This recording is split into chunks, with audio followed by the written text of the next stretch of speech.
Hi, I'm Mark Cairns, privileged to be Chief Executive of New Zealand's largest and most efficient port, Port of Tauranga. Regional product is around 16 billion.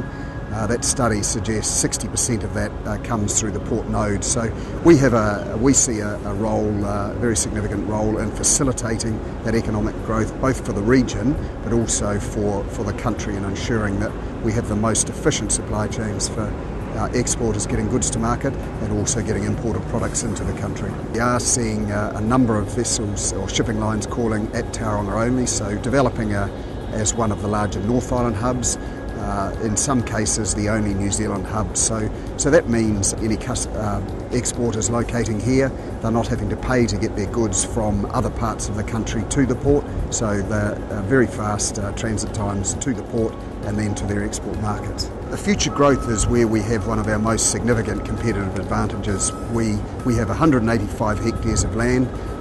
In most cases that's between 2 and 3 times what comparable ports around the country offer, and I think that allows us the ability to grow and provide a future for the next 20, 30, 50 years time frame. We have very good town planning, a lot of industrial zone buffers around the port, and we don't have the residential areas encroaching immediately on the port boundaries and looking to eject the port over time that a lot of other metropolitan ports in New Zealand are facing. We do have a significant expansion program underway at the moment.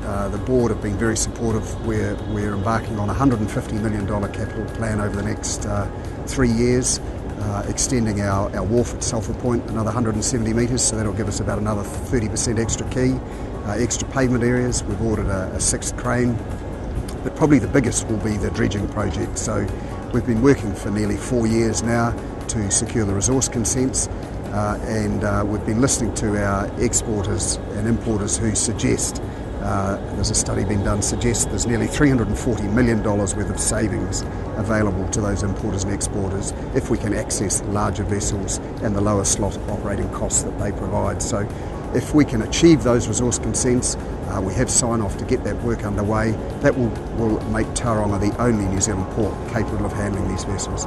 We're spoilt with our road and rail connections, so a lot of investment's gone on in the city. I think very good alignment with the strategic roading network between central government, regional government, local government and commerce.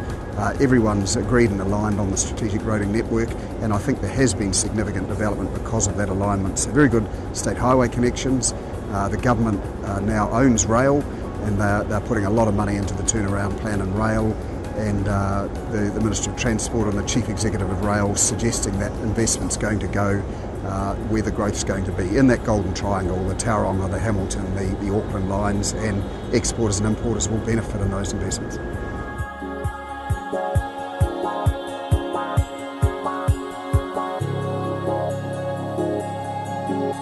Bye.